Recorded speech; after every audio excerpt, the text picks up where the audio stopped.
आज की इस वीडियो में हम अपने लेसन 15 है, ठीक है, नया शुरुआत कर रहे हैं और ये ठोस आकृतियों का पृष्ठीय क्षेत्रफल और आयतन निकालना। इसमें पृष्ठीय मतलब सतह होता बताऊंगा, क्षेत्रफल और आयतन निकालेंगे। ठोस आकृति कैसे होती है? त्रिविम होती है, 3D होता है। तो पहले कुछ चीज़ों को समझेंगे और हर प्रश्नावली के पहले कुछ चीज़ों को समझते हैं, सेम वैसा ही इसमें करेंगे। लेकिन इसमें घुमाने वाले क्वेश्चन यह सीधा और सरल दिया है और फार्मूले से ही सारे क्वेश्चन हल होते हैं। तो अलग अलग ठोस आकृतियाँ हैं, ठीक है, तो उन सभी के लिए अलग अलग फार्मूला है और वे सभी फार्मूला एक दूसरे से रिलेटेड है। तो किसी एक आकृति के फार्मूले में एक और पात्र डाल दोगे एक ही चीज़, तो वो अलग सूत्र बन जाता है, ठीक है। तो इस प्रकार से है, मतलब एक विकास क्रम की तरह है इसका सूत्र। तो ठोस आकृतियों में क्या है? ठोस आकृति क्या होती है? ठोस आकृति होती है, बुक में दिया है, त्रिविम होती है। तो पहले छोटे छोटी चीज़ों को बताता हूँ, ठीक है। क्षेत्रफल क्या है, आयतन क्या है, ये बताता हूँ। तो इसमें ठोस आकृति क्या होता है? त्रिविमीय होता है, बुक में लिखा है, ठीक है। और लिखा है कि हम त्रिविमीय संसार में रहते हैं। त्रिविमीय मतलब तीन, विमा, त्रिविमीय मतलब होता है तीन, विमा मतलब दिशा, ठीक है। या इसको इंग्लिश में बोलेंगे 3D। 3D वीडियो आपने देखा होगा वीडियोस में, 3D वीडियो। डी मतलब होता है 3D मतलब होता है डायरेक्शन और इसका मतलब दिशा होता है। डायरेक्शन मतलब दिशा, तीन दिशा में। तो 3D तीन दिशा में, तीन दिशा मतलब क्या?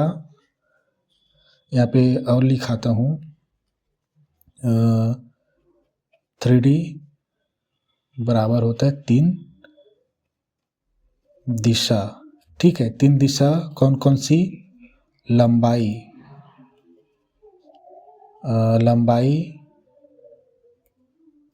चौड़ाई और जानते हैं आप ऊंचाई, ठीक है। 3D वीडियो में क्या है, आपको लंबाई, चौड़ाई और ऊंचाई तीन तरह की तीनों दिखाई देता है। 3D वीडियो में जो भी कार्टून वीडियो आते हैं, ठीक है, वो 3D होते हैं। और क्या है, 2D तो जानते हैं, उसमें दो दिशा होता है। तो आयतन में तीन दिशा होते हैं, क्षेत्रफल में दो दिशा होता है। ये 2D है, ये 3D होते हैं। तो एक चीज़ अब बताता हूँ, क्षेत्रफल क्या है। दूसरा, क्षेत्रफल आप जानते हैं लंबाई गुणा में चौड़ाई होता है, बराबर होता है लंबाई गुणा में चौड़ाई। देखो तीन दिशा मैंने लिखा है, लंबाई, चौड़ाई, ऊंचाई। क्षेत्रफल में जो होता है दो दिशा बस यूज होते हैं उपयोग में, इसलिए इसको 2D बोलते हैं क्षेत्रफल को, ठीक है। और क्षेत्रफल को वर्ग में लिखा जाता है, क्योंकि दो इकाइयों का गुणा होता है। तो क्षेत्रफल को ये याद रखना, क्षेत्रफल को वर्ग में लिखा जाता है। ये इस चीज़ को याद रखना, कारण है देखो, लंबाई, मान लो लंबाई L गुणा में चौड़ाई को क्या करेंगे D बराबर LD स्क्वायर लिखेंगे, ऐसा, ठीक है। या दो चीज़ों का हमेशा गुणा होता है, A गुणा में A, एक इकाई है, एक इकाई A है, दो मतलब दो गुणा होता है, दो संख्या का गुणा होता है, तो उसको वर्ग में लिखा जाता है, ठीक है। वर्ग क्यों? क्योंकि यहाँ पे दो गुणा हो रहा है, दो चीज़ों का गुणा हो रहा है। और वैसे ही तीसरा, आयतन यही लंबाई गुणा में चौड़ाई गुणा में ऊंचाई, ठीक है, समझ लेना ऊंचाई। इसमें 3 चीज़ों का उपयोग होता है। तो क्षेत्र आयतन को लिखा जाता है, आयतन को घन, वर्ग मतलब समझते हैं 2 का घात है ना, वर्ग मतलब 2 का घात, घन मतलब होता है 3 का घात, तो घन में लिखा जाता है। इस वर्ग का उपयोग होगा ना, ठीक है। तो वर्ग पहचानने में मदद करता है ये, कि क्वेश्चन को पहचानने में मदद करेंगे ये दोनों, याद रखना। वर्ग लिखा है तो वहाँ पे हम क्षेत्रफल निकालेंगे, और घन लिखा है तो हम वहाँ पे आयतन निकालेंगे। ये प्रश्नों को जानने में मदद करेंगे। हमको बताया नहीं जाएगा कि क्षेत्रफल है या आयतन है।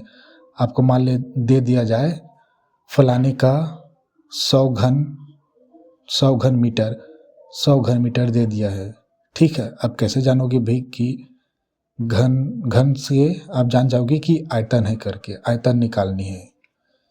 तो घन में लिखा जाता है, ठीक है।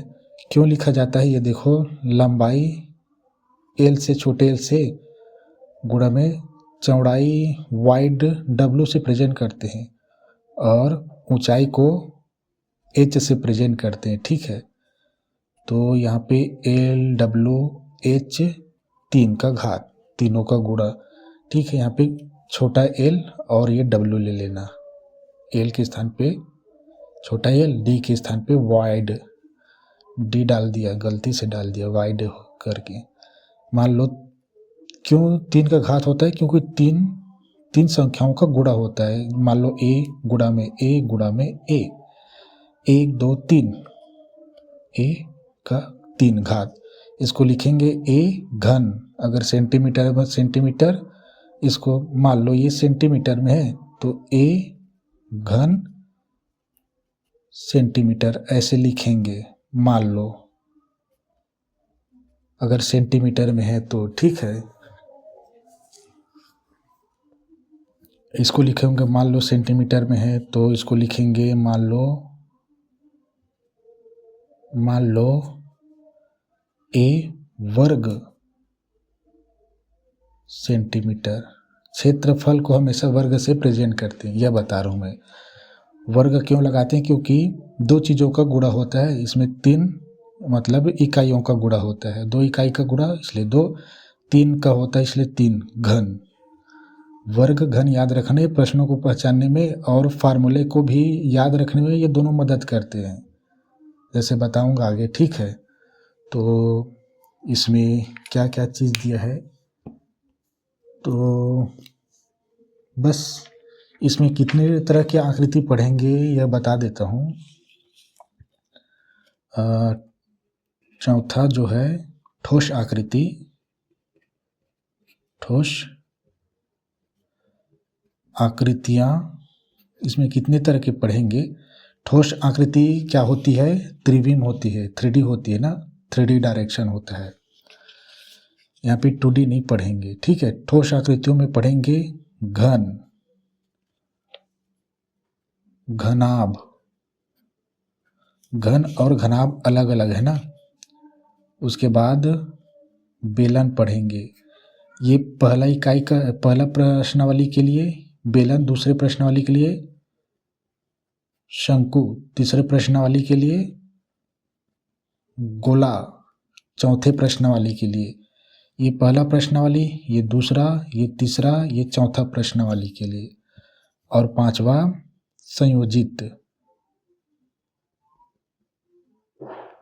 संयोजित आकृति। केवल इसमें 5 ही क्वेश्चन है, और कुछ एग्जाम्पल में तो 5-6 क्वेश्चन है। संयोजित आकृति मतलब शंकु गोला को यूज करके, बेलन को यूज करके मिक्स होना चाहिए वो वाला। तो ये 5वां प्रश्नावली, 5 ही क्वेश्चन है इसमें प्रश्नावली में, और एग्जाम्पल में तो होते ही है कुछ 1-2, तो ठीक है। और पहला प्रश्न ले, दूसरा, तीसरा, चौथा, 5वां। तो सब एक दूसरे से बढ़ते बढ़ते जाएंगे, ठीक है। सरल सरल है, कोई भी वो बड़ा नहीं है। इसके लिए तो फार्मूला बनाएंगे नहीं, इसके लिए इसके लिए इसके लिए इसके लिए, और बड़ा आसान है इन सब का फार्मूला। सब देखो, बेलन, शंकु, गोला, गोला संबंधित है किससे? वृत्त से। शंकु भी वृत्त से, बेलन भी वृत्त से संबंधित है। घनाभ और घन आयत से संबंधित है, लंबाई गुणा में चौड़ाई वाला, और कुछ नहीं इसमें। तो फार्मूले का निर्माण करूं तो पहला कार्य हम यहाँ पे पहले प्रश्नावली के लिए पहला घन और घनाभ बता रहा हूँ, ठीक है। घन और घनाभ बता रहा हूँ मैं, तो मैं शॉर्ट में बता रहा हूँ, इसका कोई वो नहीं बताऊँगा। तो मैं एक घन बना रहा हूँ। ये घन घन घन क्या है? वर्ग के शेप में होता है, और घनाभ आयत के शेप में। तो ये देखो, घन और घनाभ के भाग बता रहा हूँ, ठीक है। इन दोनों का भाग बता रहा हूँ। तो यह देखो,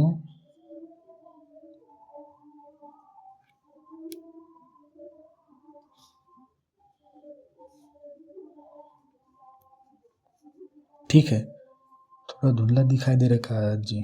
इसमें देखो, मैं एक ना घन बना रहा हूँ। घन में क्या है? सभी भुजाएं बराबर होता है, ठीक है। थोड़ा बड़ा बनाता हूँ,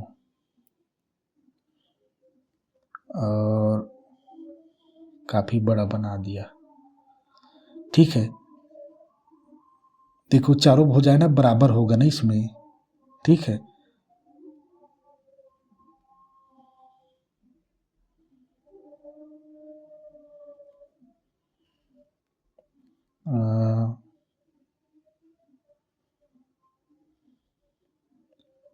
चारों भुजाएं क्या होंगे?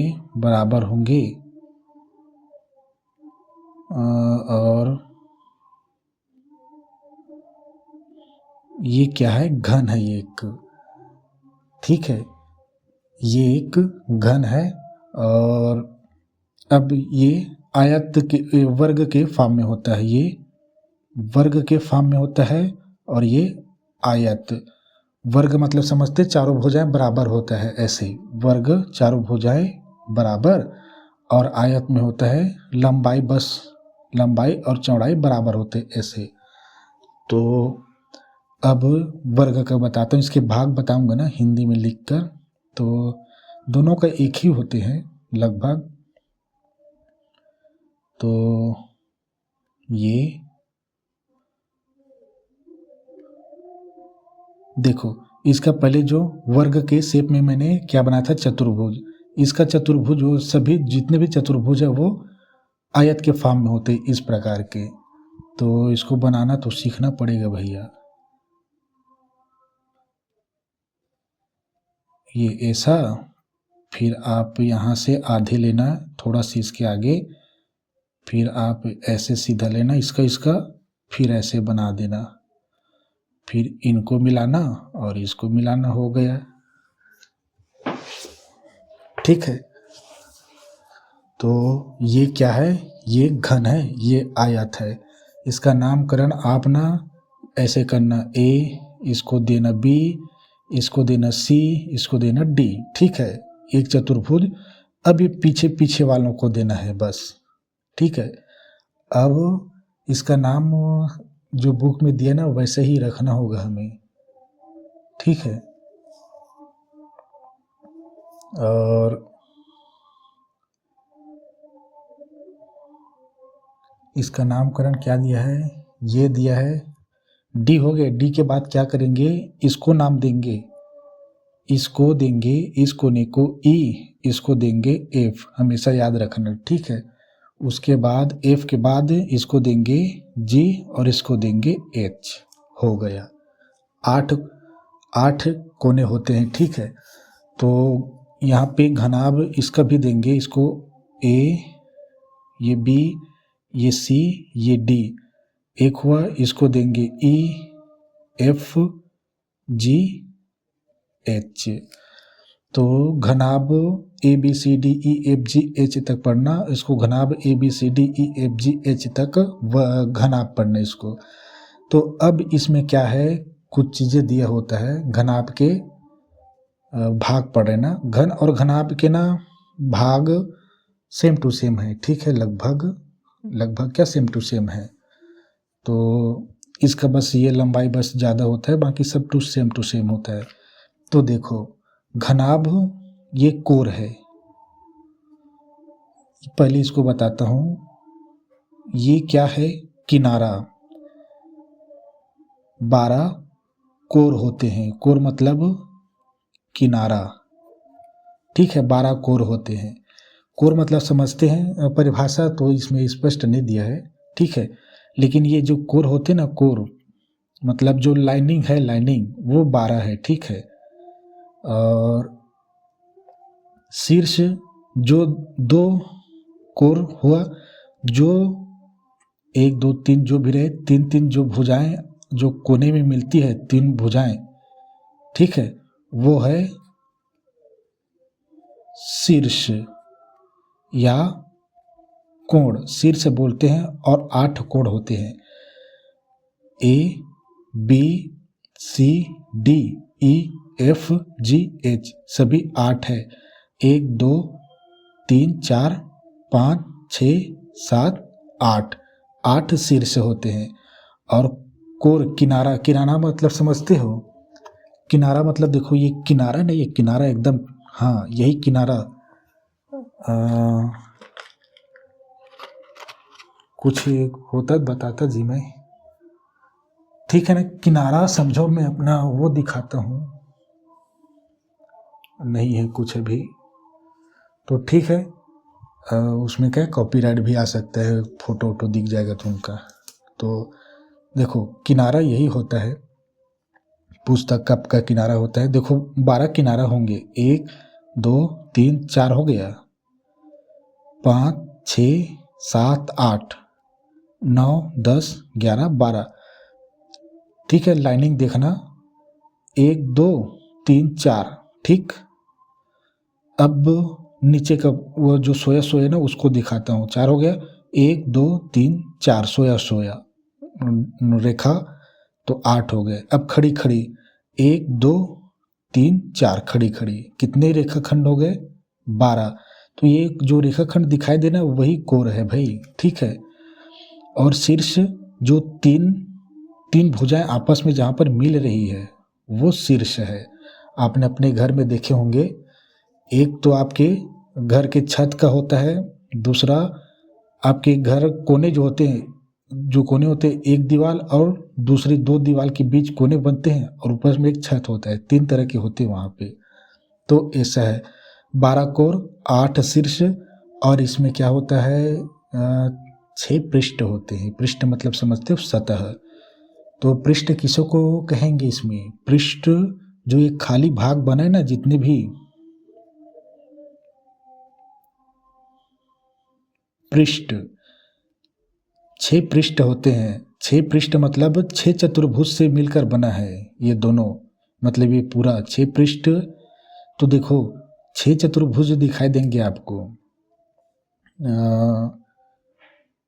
इसमें पूरे 4 है, और इधर इधर एक एक है, 2 है, ठीक है। देखो एक ये है, इसके पीछे दूसरी है, और एक ऊपर में दिखाई दे रहा है, और ऊपर के नीचे एक और है, तो 4 हो गया।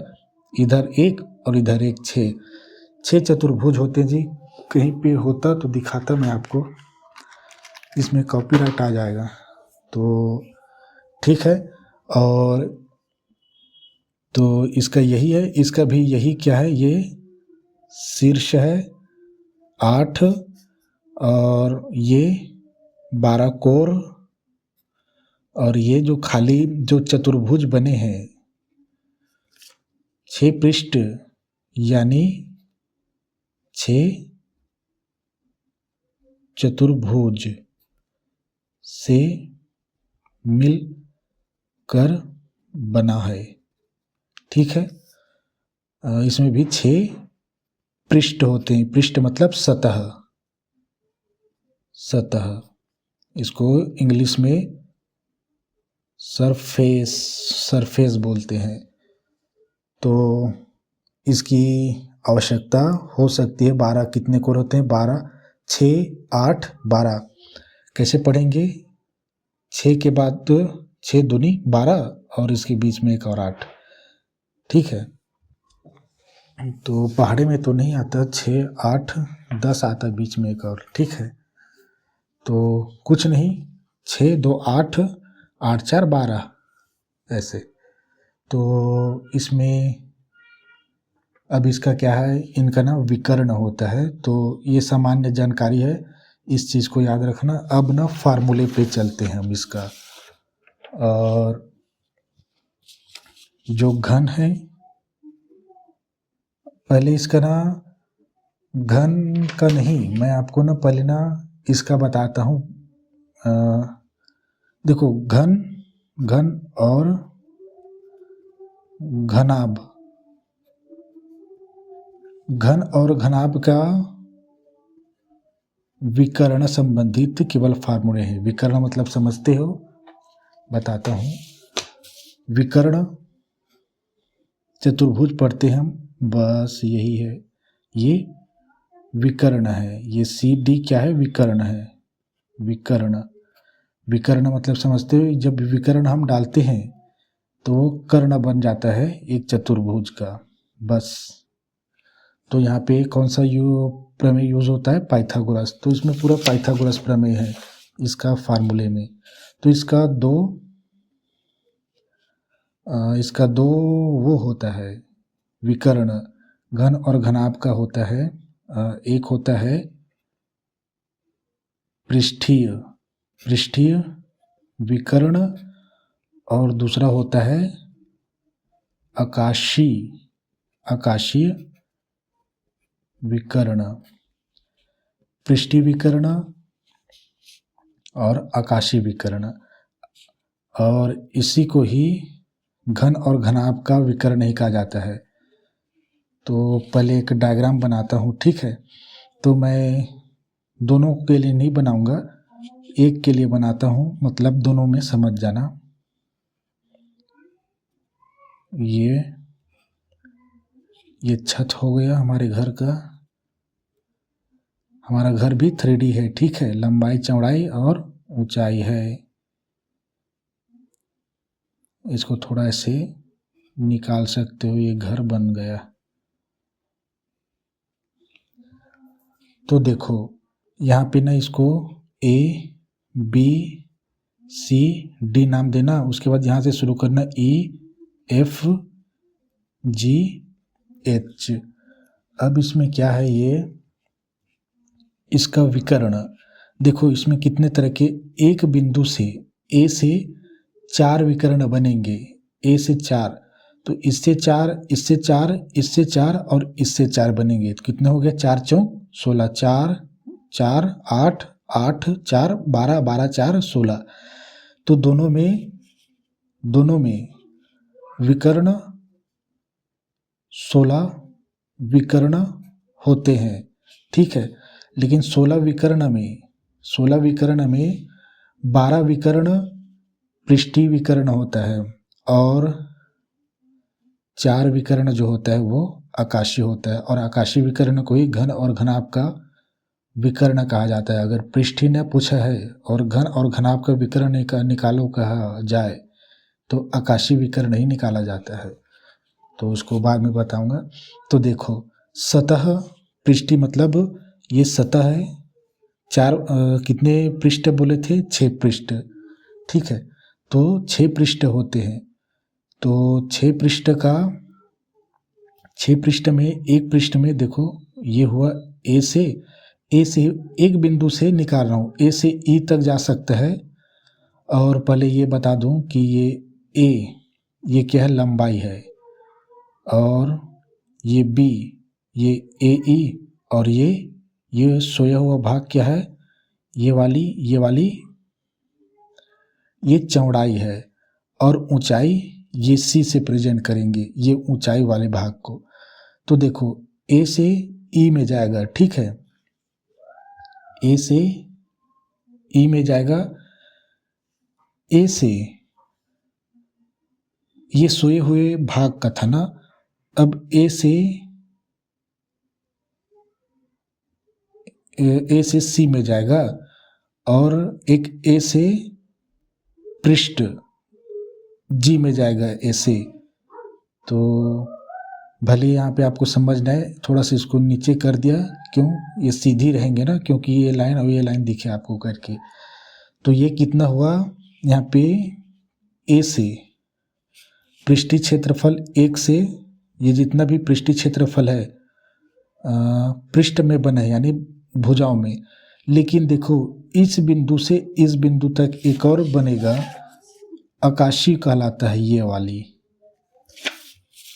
यानी यहाँ पे कोई पृष्ठ नहीं है, सीधा हवा में है।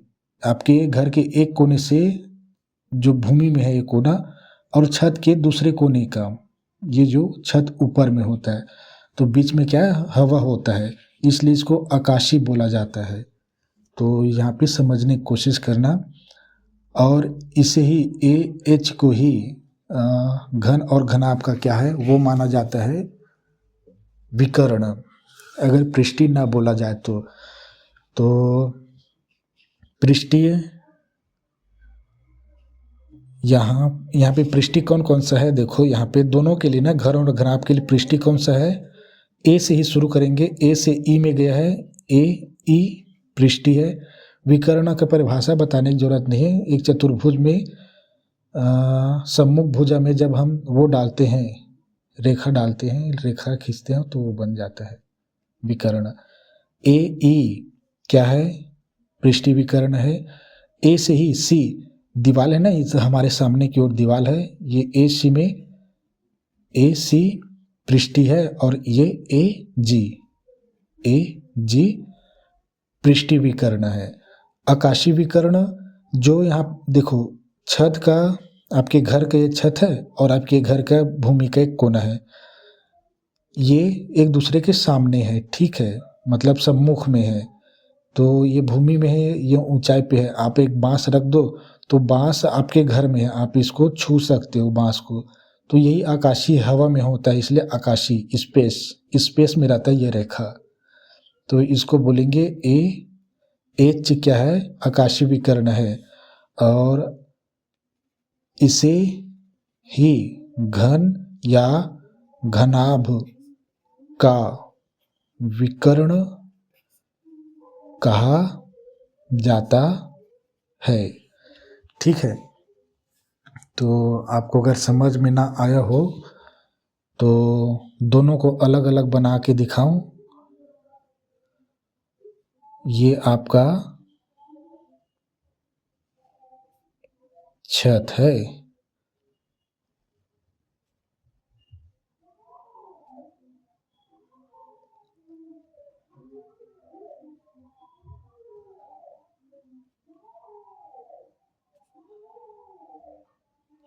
ये देखो आप घर जैसे दिख रहा है ना, एकदम बिल्कुल घर जैसे। इस कोने से इस कोने के ये ए है, ये एच है, यहाँ पे इन दोनों का मिलन रेखा कहलाएगी हमारा, ये कहलाएगा ए एच आकाशीय, ठीक है। ये वर्ग और घन दोनों के लिए, ठीक है। अब इस रेखा में देखो, इस भाग में ये जी है ना, ये जी है, तो ये देखो ये एक चतुर्भुज में है, ये एक चतुर्भुज में है, लेकिन ये हवा में है, ये बोल रहा हूं मैं। और ये सी है और ये ई है।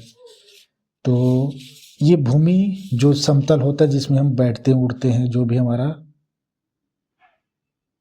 ये एक ये है, ठीक है।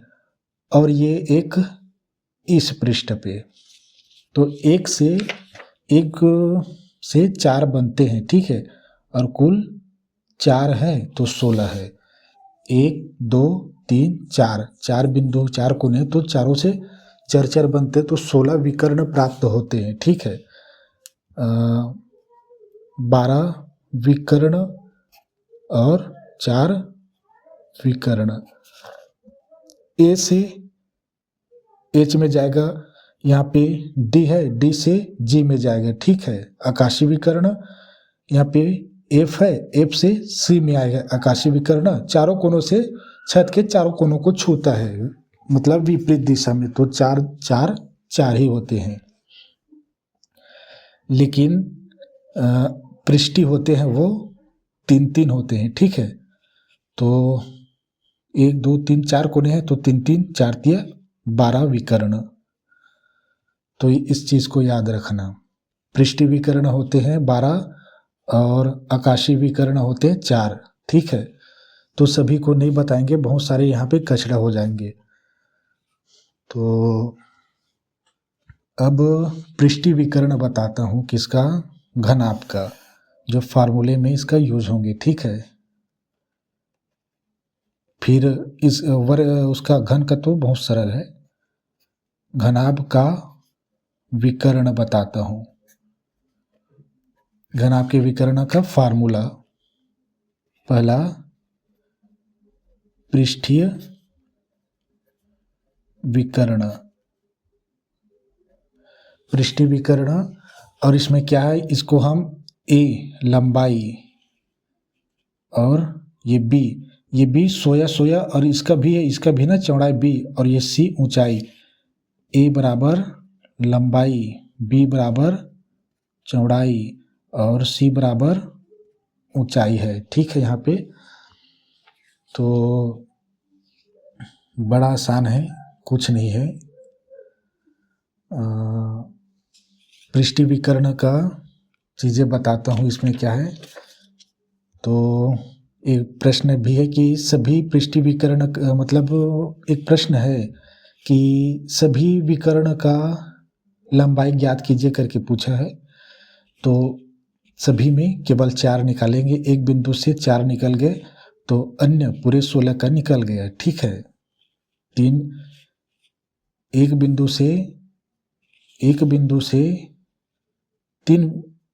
से किए 3 पृष्ठीय विकर्ण और एक आकाशीय विकर्ण होता है, एक कोने से या एक शीर्ष बोले, एक शीर्ष से, ठीक है।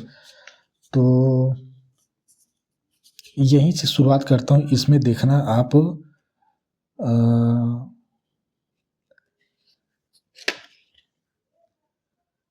त्रिभुज का निर्माण होता है यहाँ पे। तो हमारा एक यहाँ पे अच्छे से बनाता हूँ जी, एक बड़ा सा में मजा आएगा।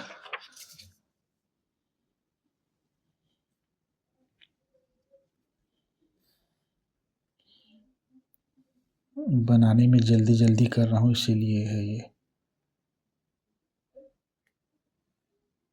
ये ए है, ये बी है, ये सी है, ये डी है और ये ई है,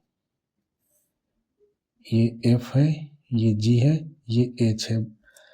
तो देखो यहाँ पे एक जमीन दिख रहा है ना, ये जमीन, तो ये ए है, ये बी चौड़ाई और ये सी ऊंचाई, ठीक है।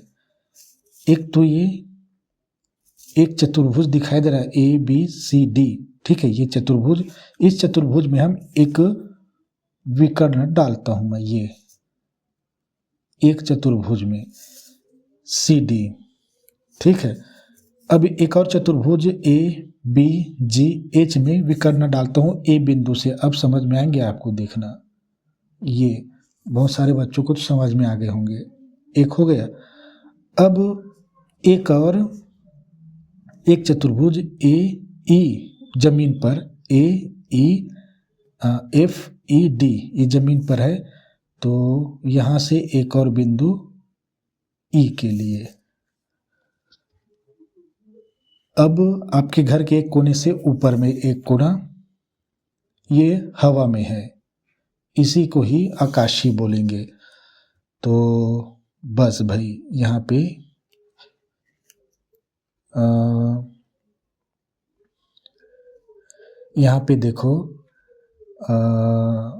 देखो यहाँ पे एक त्रिभुज बन रहा है ए डी सी, त्रिभुज ए डी सी में ये ऐसा बन रहा है, ऐसा सी डी ए दिया है, ये बी दिया है, ये सी है। तो चूंकि ये त्रिभुज है, तो हम इसका पाइथागोरस प्रमेय से इसका AC यानी विकर्ण ज्ञात कर सकते हैं। AC² होगा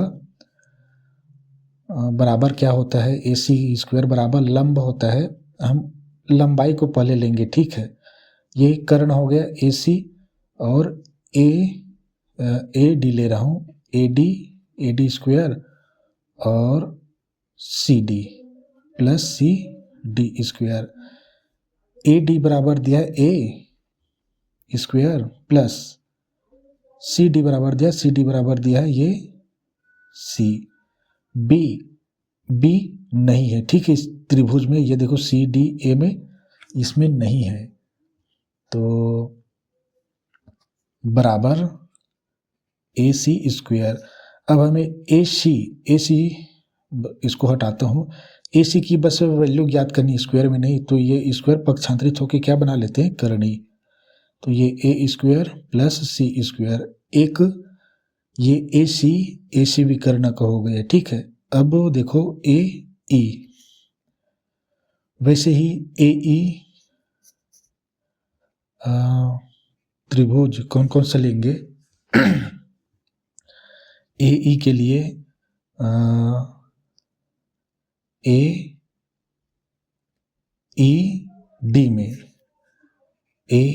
AED में पाइथागोरस प्रमेय लिख रहा हूँ जी। प्रमेय से क्या है, ये एक फार्मूला है ना, ये हमारा पहला विकर्ण का पहला है, ठीक है। दूसरा बता रहा हूँ मैं, ये पहला का है, ये दूसरा, और ये पृष्ठीय विकर्ण पहले बता रहा हूँ, ठीक है। हो सके तो आपको समझ में आए, उसके बाद आकाशीय विकर्ण में चलेंगे। अब देखो ये AED लंब, ये छोटा है ये, और ये बड़ा नहीं, ये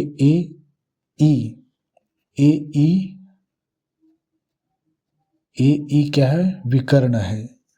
AE विकर्ण है, और ये AD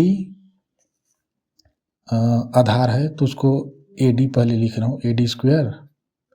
D को कैसे उल्टा कर पढ़ता हूँ जी। अब ये DE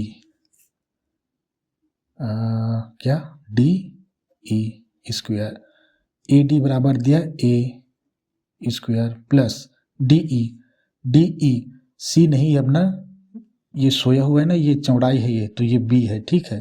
तो ये B², ये AE² बराबर ये आया, और स्क्वायर को इधर पक्षांतरित कर दो, तो ये AE बराबर करनी में आ जाएंगे, ये A² प्लस B²। A बराबर क्या है, A लंबाई है, B चौड़ाई है, C ऊंचाई है, ठीक है। अभी एक और बचा है इसमें,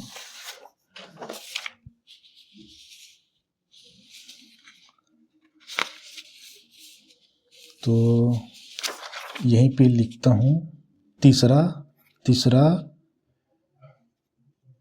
पृष्ठीय विकर्ण त्रिभुज कौन सा, अब ये तीसरा है ना ये, तो ये AFG में, त्रिभुज AFG में पाइथागोरस प्रमेय से लिख लेना, ठीक है। प्रमेय से विकर्ण तो यही होगा, कौन सा, जो हमने विकर्ण लिए हैं, कर्ण विकर्ण लिए, वही AG² बराबर आधार को पहले लेना B, यानी AF² प्लस FG²। तो क्या है, अब कुछ नहीं, पाइथागोरस प्रमेय है। तो इसमें देखो FG ये ऊंचाई है ना, ये ऊंचाई है, देखो भाई ये ऊंचाई है, तो ये ऊंचाई के लिए हमने C यूज़ किए, C। FB बी यूज़ किए, एफ बी यूज़ किए हैं चौड़ाई के लिए, ए इसमें नहीं है, बराबर ए जी स्क्वायर, स्क्वायर को पक्षांतरित करता हूँ तो ए जी क्या है, विकर्ण है ये, तो जल्दी जल्दी लिखने में ऐसा ही होता है, B square plus C square. ये आपकी जानकारी के लिए आप डायरेक्ट इसको लिख सकते हो, ठीक है, लेकिन जानकारी के लिए कैसे फार्मूले बने हैं इसके, तो ये तीसरा है, ठीक है। अब घनाभ का यहाँ पे क्या लिखा था, घनाभ का विकर्ण पहला पृष्ठीय था ना, अब दूसरा आता है, दूसरा घनाभ का आकाशीय विकर्ण, घनाभ का आकाशीय विकर्ण ए एच है, तो पहले ए एच स्क्वायर कर दिया बराबर, अब देखो आकाशी में क्या क्या होते हैं, इसमें केवल दो दो पात्र होते थे, ठीक है, इसमें दो दो पात्र होते थे, ये देखो दो दो, अब इसमें तीनों आएंगे, क्यों, क्योंकि आकाशी है। देखो किस किस चीज से मिले हैं, त्रिभुज कौन सा, यहाँ पे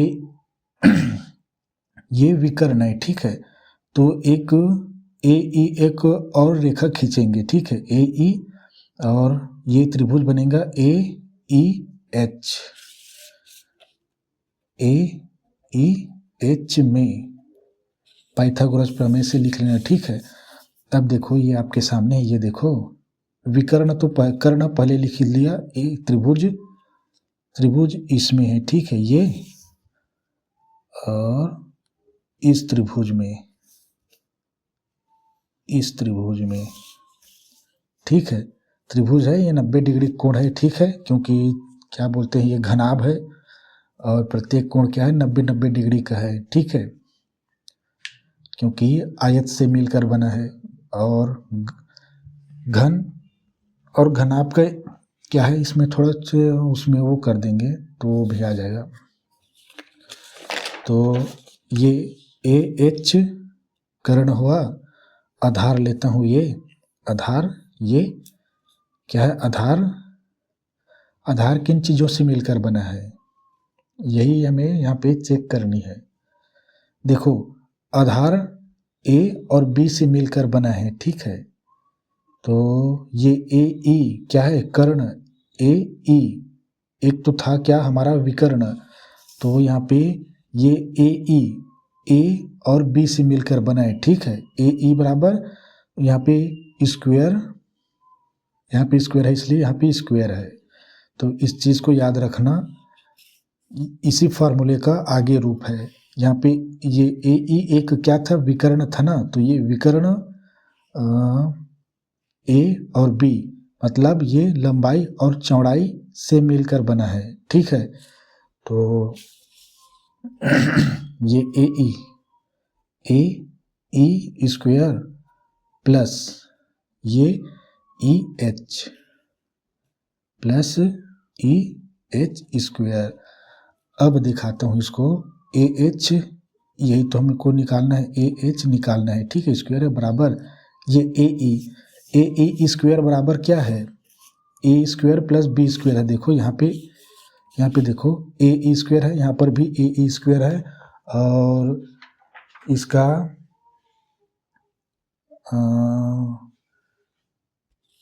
इसके बराबर में ये है ना दोनों, ठीक है ना, तो इसके बराबर में ये है, पहले तो यही निकालना पड़ेगा पहले, लेकिन आपको बार बार निकालना जरूरत नहीं है, यहाँ पे सीखने के लिए, ऐसा कोई क्वेश्चन नहीं है जिसमें आपको ये निकालने के लिए कहा गया है। तो ये ए ई बराबर ए स्क्वायर, इसको नहीं लिख देना क्योंकि ये केवल ए ई है, हमारा काम है स्क्वायर के बराबर में, स्क्वायर के बराबर में ये है, तो ये लिखता हूँ मैं ए स्क्वायर प्लस बी स्क्वायर, चूँकि ये एक ही अंक है या संख्या है तो इसको ब्रैकेट में लेते हैं, प्लस अब ई एच कहीं पे था, ये ए सी था, ये ई था और ये ए जी था, तो यहाँ पे क्या ई एच यहाँ पे ई एच क्या है, ऊंचाई है सी, तो ये सी स्क्वायर। चूंकि करके लिख लेना, चूंकि ए ई स्क्वायर बराबर ए स्क्वायर प्लस बी स्क्वायर होता है नहीं भाई, है, ठीक है, होता है तो वो हो जाएगा फार्मूला, है, याद दिया है, लिख लेना, ठीक है। अब क्या है, इस समीकरण में ये ए एच है, इसको पहले तो देखो ये ब्रैकेट हटा सकते हैं, प्लस है, ये भी प्लस है, तो उसमें कोई वो नहीं होगा, क्या नहीं होगा, चिन्हों में परिवर्तन नहीं होगा, A square plus B square plus C square. अब इसको ए एच का वर्ग को पक्षांतरित कर देता हूँ, क्योंकि हमें विकर्ण ज्ञात करनी है, आकाशीय विकर्ण, उसका वर्ग ज्ञात नहीं करना है, तो उसको पक्षांतरित कर दिया जाता है, ठीक है। तो ये A square plus B square plus C square, तो ये कितने तरह के फॉर्मूले बन गए, 3 तरह के। आकाशीय विकर्ण में तीनों पात्र हैं, आकाशीय विकर्ण में 3 पात्र, लंबाई चौड़ाई ऊंचाई जानने के लिए, ठीक है। इसमें बी क्या था, चौड़ाई, सी क्या था, ऊंचाई था, ठीक है। ए जी यहाँ पे ऐसा ही था ना, ये ऊंचाई क्यों देखे, देखो ये ए क्या है, भूमि पर है और ऊंचाई की ओर जा रहा है ना, ऊंचाई की ओर जा रहा है, तो देखो ये ए जी में ए बी चौड़ाई दिया है और सी ऊंचाई दिया है। ये यहाँ पर ये देखो ए से ये ऊंचाई की ओर जा रहा है, तो ए सी में देखो सी दिया है, ऊंचाई दिया है, ठीक है। और ये ए ई भूमि में ही है, तो केवल लंबाई और चौड़ाई दिया है, देखो लंबाई और चौड़ाई, तो इस चीज़ को याद रखना। लेकिन ये एक चीज़ याद रखना, चूंकि हमने पाइथागोरस प्रमेय यूज़ किए थे, तो प्लस प्लस है, गुणा नहीं है भैया, ठीक है। तो एक चीज़ यहाँ पे लिख लेना, लंबाई बराबर ए है, चौड़ाई बराबर बी और ऊंचाई बराबर सी, ठीक है, जानने के लिए। तो एक ये है, ठीक है। चारों फार्मूले आपको ना बनाने आने चाहिए, ये बनाने आने चाहिए करके बताया था, वरना था मैं डायरेक्ट यूज़ कर सकता था और एक दिन का वीडियो जो टाइम है वो बर्बाद नहीं करता, डायरेक्ट बता देता। तो ये क्या है,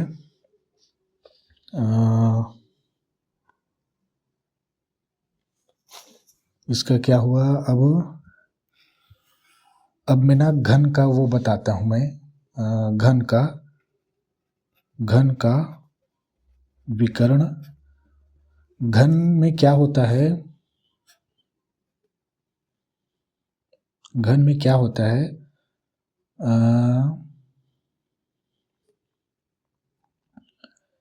भुजाएं आपस में बराबर होती है, ठीक है।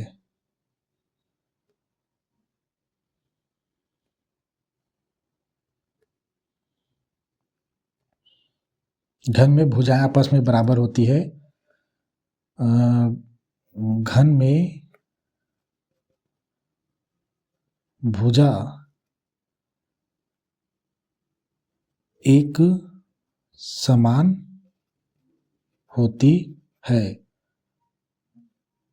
भुजा को बराबर ए से प्रदर्शित करते हैं, ठीक है, भुजा बराबर ए से, ठीक है, क्योंकि सभी भुजाएं आपस में बराबर होता है, तो इसका विकर्ण उतने ही होते हैं, लेकिन इसमें ए बी सी डी नहीं लेना पड़ता, क्यों, क्योंकि इसमें ए बी सी, इसमें लंबाई चौड़ाई ऊंचाई होते हैं, ठीक है, लेकिन इसमें भी लंबाई चौड़ाई ऊंचाई होते हैं, लेकिन सारी भुजाएं आपस में बराबर होता है, तो ए से प्रेजेंट करते हैं। जैसे आपको मालूम होगा जो वर्ग है उसकी चारों भुजाएं आपस में बराबर होता है, तो उसको ए मतलब एक भुजा का मान अगर एक है तो अन्य तीन का भी एक है। लेकिन आयत में ऐसा नहीं होता, सामने सामने वाली भुजा बराबर होती है। ठीक है, ठीक है। लंबाई सामने सामने, और लेकिन इसमें ऊंचाई ऊंचाई भी दिया है, ऊंचाई ऊंचाई भी दिया है उल्टा खाट। तो ये ऊंचाई अलग अलग हो सकती है। ठीक है, तो ऊंचाई आपस में सभी चारों आपस में बराबर होंगे, चौड़ाई चौड़ाई बराबर होंगे, लंबाई लंबाई बराबर होंगे और ऊंचाई ऊंचाई बराबर होंगे, लेकिन तीनों पात्र आपस में बराबर नहीं होते। तो ए भुजा है तो इसका क्या है, पहला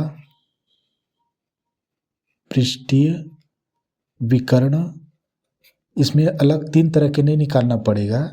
इसमें पृष्ठीय विकर्ण क्या होते हैं, दो पात्र लेना है, ये ए बी और ये सी है, ये चौड़ाई है। ठीक है, आप लिख लेना। ठीक है, ये लिखने की जरूरत नहीं, ए लंबाई है, बी चौड़ाई है, बी चौड़ाई है, सी ऊंचाई है, लेकिन सभी भुजाएं बराबर है। ठीक है, तो इसमें क्या है, मान लो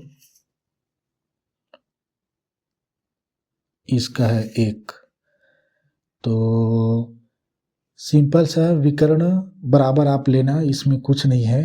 विकर्ण की लंबाई, पृष्ठीय विकर्ण की लंबाई लेना, इस क्योंकि सभी पृष्ठीय विकर्ण की लंबाई एक समान होगा, तो ये होगा स्क्वायर ए स्क्वायर प्लस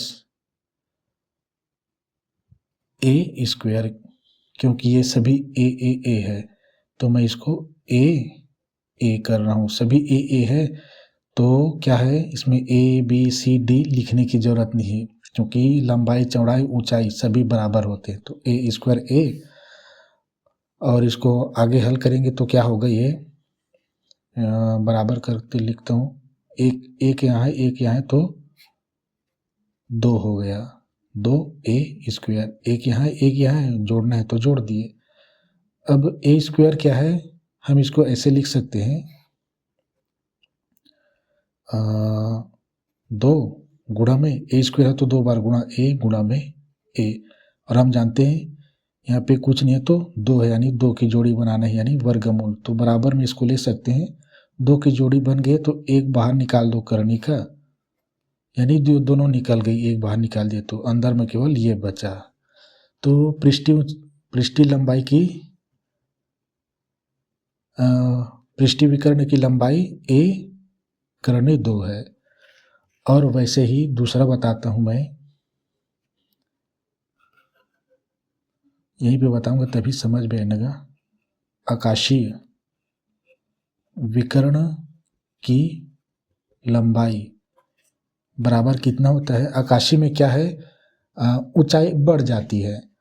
पृष्ठीय क्या है, पृष्ठीय मतलब 2 पात्र होते हैं, आकाशीय में मैंने बोला ना कि 3 पात्र होते हैं। देखो आकाशीय में ए बी सी डी, तो 3 पात्र, तो ए का 3 लेना है, करनी ए स्क्वायर प्लस ए स्क्वायर, लंबाई चौड़ाई ऊंचाई। अब इसको आप ऐसे ही कर सकते हो, 3 ए स्क्वायर और ए को बाहर निकाल दो तो ए और ये 3। तो देखो आकाशीय बोला जाए तो ए करनी 3 किसका, घन का, और घन का पृष्ठीय विकर्ण की लंबाई ज्ञात करनी है, तो ये ए पृष्ठीय मतलब समझ लेना हमेशा 2 पात्र होंगे, और आकाशीय मतलब समझ लेना 3 पात्र होंगे। ए भुजाएं बराबर है और कुछ नहीं है। इसमें केवल आपको एक भुजा की माप दिए रहेंगे, यहीं पे रखना है, फिर करनी 2 का गुणा करना है। आकाशीय पूछा जाए, ए को यहीं पे मान दिया रहेगा, जो भी जितना देंगे करने 3 से गुणा करनी, और कुछ नहीं। तो इसमें 1 और 2 फार्मूले बस है इसमें। ठीक है, तो और कुछ नहीं इसमें, तो और कुछ नहीं है। तो एक प्रश्नावली 1 का क्वेश्चन करके दिखाऊं जिसमें सभी प्रश्नावली कुछ नहीं है। प्रश्नावली 1 का जो क्वेश्चन है ना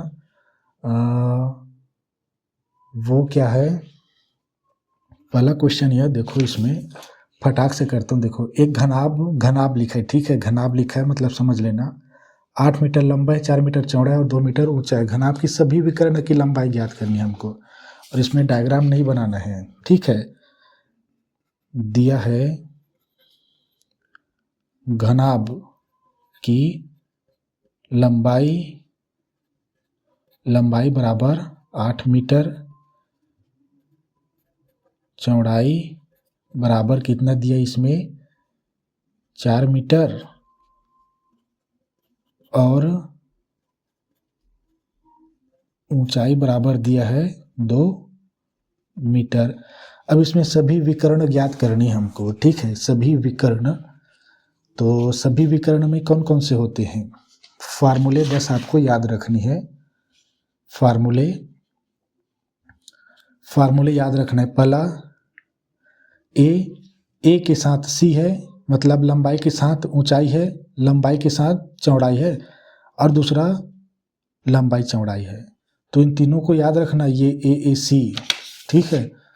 तो यहाँ पे हमारा पहला विकर्ण होगा, और 4 विकर्ण मतलब इन चारों 1 2 और इधर कौन सा किधर बताए, ये 3 और ये 4 फार्मूले यूज करनी हमको। तो पहला देखो यहाँ पे ना ये लिख लेना, लंबाई ए, चौड़ाई बी, ऊंचाई सी लिख लेना, तब आसानी से पता चलेगा। और पहला अब जिसको अभी निकालो, यहाँ पहला विकर्ण की लंबाई, सब विकर्ण की लंबाई है बराबर लिखता हूँ। फार्मूले लिखना, फार्मूले में ए बी वाले से शुरू कर रहा हूँ मैं, पहले ए स्क्वायर प्लस बी स्क्वायर, ठीक है। एक फार्मूला, तो देखो ए कौन सा है, ए 8 है, तो ये 8 स्क्वायर प्लस बी कौन सा है, ये 4 स्क्वायर बराबर 88 64, ठीक है ना। 88 64 प्लस 4 4 16। तो आगे इधर लिखना 16 1 65 15 80, तो करनी 80। इसका हम गुणनखंडन कर सकते हैं, ठीक है। तो कितने में जाएगा ये, गुणनखंडन करेंगे तो 2 से गुणनखंडन करके देखना होगा, इसका गुणनखंडन निकालना होगा, ठीक है, तभी इसको और आगे हल कर पाओगे भाई। 2 से तो ये 40, फिर 2 से 20, 2 से 10, 2 से 5 और फिर 5 से 1, तो 1 2 जोड़ी बन गया और ये 5 है, ठीक है। 2 गुणा में 2 गुणा में 2 गुणा में 2 गुणा में 5, 1 जोड़ी 2 जोड़ी, तो बराबर करके लेता हूँ मैं, 1 2 2 निकल गया, 2 और 2 गुणा में 2 निकल आया, और नीचे अंदर 5 है, बराबर करना, 2 दूनी 4 और ये 5 मीटर एक का। दूसरे विकर्ण की लंबाई, ठीक है, पूरा लिख लेना। दूसरे विकर्ण में ए बी के बाद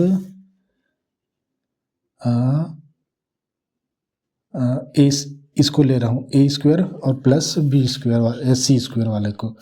तो ये देखो ए स्क्वायर प्लस सी स्क्वायर, ए कौन सा है 8 है, सी कौन सा है 2 है, ठीक है। तो इसमें वो नहीं करना, इधर करता हूँ 8 का वर्ग प्लस 2 का वर्ग, ऐसा ही है और कुछ नहीं है इसमें। 64 प्लस 4 कितना हो गया 68, तो 64 4 68, ठीक है। अब ये इसका निकालता हूँ 68 का 6 8 2 से ही जाएगा ना 2 3 4 2 से जाएगा 1 1 बच गया 7। अब ये 17 से ही जाएगा तो 1 2 निकाल आएगा यहाँ पे।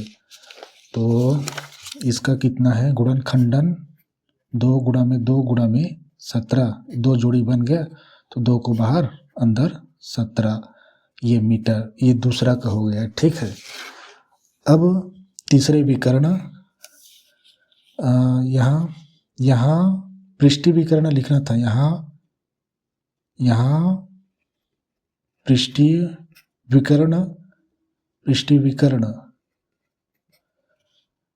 विकर्ण यहाँ पहला पृष्ठीय विकर्ण लिखना था जी। यहाँ पे पृष्ठीय लिख लेना। ठीक है। यहाँ पे लिखना तीसरा पृष्ठीय विकर्ण की लंबाई। अब तीसरा फार्मूला कौन सा था हमारा? यहाँ पे ए जी बे जी डालने की ज़रूरत नहीं है। ठीक है। क्यों? क्योंकि हमने डायग्राम नहीं बनाया। डायग्राम कहीं भी नहीं बनाना है, डायग्राम नहीं दिया है। तो दूसरा बी और सी स्क्वायर है। ठीक है। B square plus C square है बराबर करके लिखना। बी कौन सा है? ये देखो चौड़ाई 4 और सी 2 है। 4 और 2 का वर्ग।